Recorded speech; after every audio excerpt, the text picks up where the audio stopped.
yang dikehendaki atau yang diterima disajikan sebelum gagasan yang kurang dikehendaki. Nah, seperti yang saya jelaskan tadi ya. Jadi yang pertama itu dikasih yang lebih disukai oleh halayak terlebih dahulu. Kemudian urutkan pro kontra lebih efektif daripada urutan konpro. Ya, ini juga nyambung sama yang tadi, bahwa pertamanya kita menyebutkan yang pro dulu, baru yang kontra. Daripada sebaliknya, itu akan lebih efektif. Kemudian argumen yang terakhir didengar akan lebih efektif bila ada jangka waktu cukup lama di antara dua pesan. Ya, jadi kita beri jeda waktu dulu bagi halayak itu untuk berpikir. Nah, setelah itu baru pesannya nanti bisa masuk gitu. Dampaknya itu baru terasa setelah ada jeda waktu gitu. Nah, kemudian di sini ada imbauan pesan atau message appeal. Yang mana motif pesan itu dilakukan untuk mengubah sikap dan perilaku communicate atau komunikator ya ini ya. Ya, yang pertama ini adalah imbauan rasional atau meyakinkan dengan pendekatan logis disertai dengan bukti-bukti gitu. Jadi ini hubungannya dengan rasional, dengan hubungan logis gitu. Kemudian yang kedua adalah imbauan emosional atau pernyataan atau bahasa yang menyentuh hati gitu. Yang menyentuh hati yang gimana ya, seperti yang misalnya di acara TV yang di Trans TV itu pernah tahu kan, jika aku menjadi seperti itu. Nah, dia itu lebih menggunakan imbauan yang emosional gitu daripada yang rasional. Kalau rasional kan mungkin orang bakal, wah males banget, ngapain aku mau jadi tukang beca atau tukang pembuat kerupuk seperti itu. Tapi karena ini kita lebih menekankan emosionalnya, maka dipilih yang seperti itu. Ini hanya contoh aja. Kemudian yang berikutnya adalah imbauan takut. Jadi kita memberitahu sesuatu yang mencemaskan atau mengancam supaya halayak tadi itu takut. Nah, kemudian apa berikutnya? Itu bisa. Nah, kemudian setelah itu adalah imbauan ganjaran. Jadi kita kasih tahu apa yang mereka bakal dapatkan kalau melakukan sesuatu, dan apa yang mereka rugi kalau misalnya mereka itu nggak melakukan itu gitu. Kemudian yang terakhir adalah imbauan motivasional atau motif appeal. Jadi kita memberikan motivasi di dalam itu tadi sebuah pesan.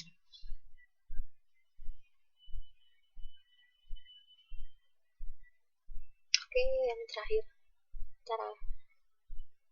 Nah, kemudian pesan nonverbal. Kan tadi kita sudah ngomongin pesan yang verbal dengan menggunakan kata-kata, bahasa. Nah, kali ini kita lebih ke gerak tubuh gitu atau postur. Nah, ternyata juga bukan cuman gestur atau gerak-gerik aja, tapi posturnya juga, sikap gitu. Kan beda kan antara orang yang tegap dengan orang yang nyekukruk gitu, sangkuk gitu. Itu pasti beda nanti dipersepsi oleh halayaknya gitu. Kemudian facial expression ini juga menentukan, karena dengan ekspresi muka itu kita bisa tahu orang itu tertarik atau enggak dengan pesan yang kita sampaikan. Nah, itu juga bisa dibalik, halayak itu juga bisa tahu dari ekspresi muka kita. Kalau kita semangat, bakal juga mungkin bisa membuat halayak itu semangat juga gitu. Makanya ekspresi muka ini harus diperhatikan oleh si komunikator gitu. Kemudian symbolic clothing, pakaian yang bersifat simbolik. Ya, misalnya mau kampanye Golkar. Ya, kalau bisa jangan pakai baju warna merah toyo. Ya, kalau bisa pakainya warnanya warna kuning yang sesuai dengan identitasnya mereka gitu. Kemudian yang lain-lain bisa berupa tepuk tangan, pelukan, usapan, duduk, berdiri tegak gitu. Itulah semuanya pesan nonverbal. Dan kalau masih ingat dulu di modul yang awal-awal, pesan nonverbal ini lebih akurat dibandingkan pesan verbal. Karena dari sini kita bisa melihat langsung apa yang disampaikan oleh halayak, raut mukanya atau gestur tubuhnya atau gerak-geriknya gitu. Misalnya ini kita lakukan secara TTM ya, kalau ada misalnya Mas Ferry lagi menguap gitu, angop, kemudian Mbak Desi lagi kelihatan lihat di jendela terus daripada ngelihat ke materi yang saya sampaikan. Nah, itu berarti saya bisa melihat langsung mereka ternyata sudah ngantuk, sudah pengen pulang gitu. Seperti itu. Jadi bisa dipastikan kalau nonverbal ini biasanya lebih akurat.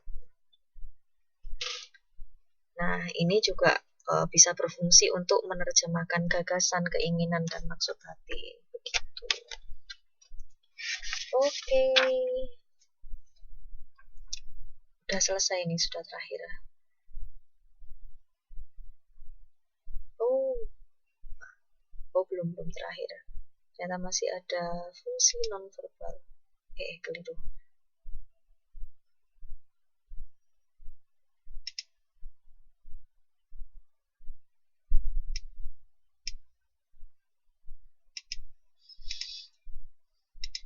Oke.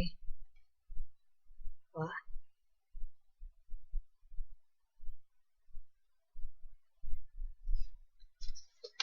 Nah, kok klasifikasi fungsinya.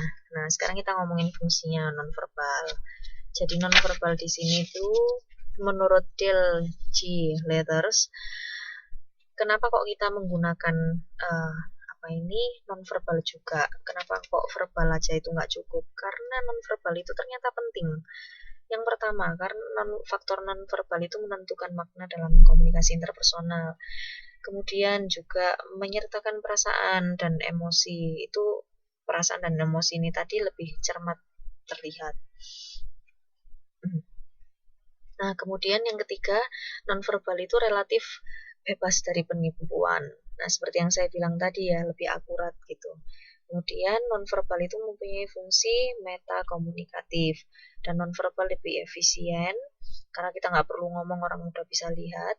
Kemudian nonverbal ini sarana sugesti yang paling cepat gitu.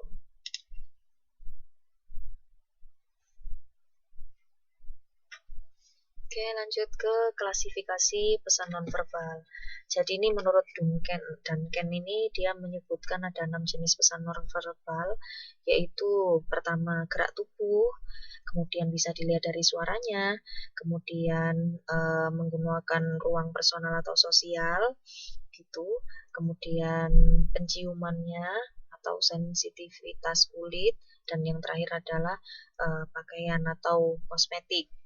Nah, ini menurut scholar yang lain yaitu Schäflen, dia juga ada spesifikasi yang lain, klasifikasi yang lain maksud saya, yaitu yang pertama kinesik sama ya gerak tubuh, kemudian tactile atau sentuhan, kemudian ordotik atau bau, teritorial, proxemic, kemudian ada arifaktual.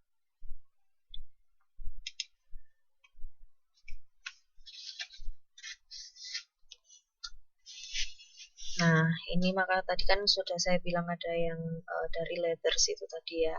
Nah, sambil mengikuti klasifikasi yang dikemukakan oleh Leather dengan sedikit perubahan, maka kita akan mengklasifikasikan menjadi 3 bentuk ini. Pesan verbal menjadi 3 bentuk ini. Yang pertama, kinesik, kemudian ya kalau kinesik ini lebih ke pesan facial atau ke mimik muka gitu. Kemudian juga ada gestur atau gerak tubuh dan postur juga. Kalau proxemic ini tuh lebih ke jarak dan ruang. Misalnya semakin jauh orang bisa diidentifikasi dengan semakin jauh orang itu mau ngobrol sama kita ya, kemungkinan besar orang tersebut semakin gak akrab sama kita. Tapi sebaliknya kalau kita deket banget sampai touch skin atau misalnya sampai senggol-senggolan atau jawil-jawilan gitu, nah itu berarti semakin akrab. Kalau yang artifaktual gimana? Itu diungkapkan melalui penampilan. Jadi tubuhnya gimana, terus pakaian dan kosmetik. Tubuh maksudnya acak-acakan apa enggak gitu. Dia pakai dirapikan rambutnya atau menggunakan kosmetik atau enggak, seperti itu. Nah, kemudian selain itu juga ada pesan artifaktual. Dan juga pesan sentuhan gitu.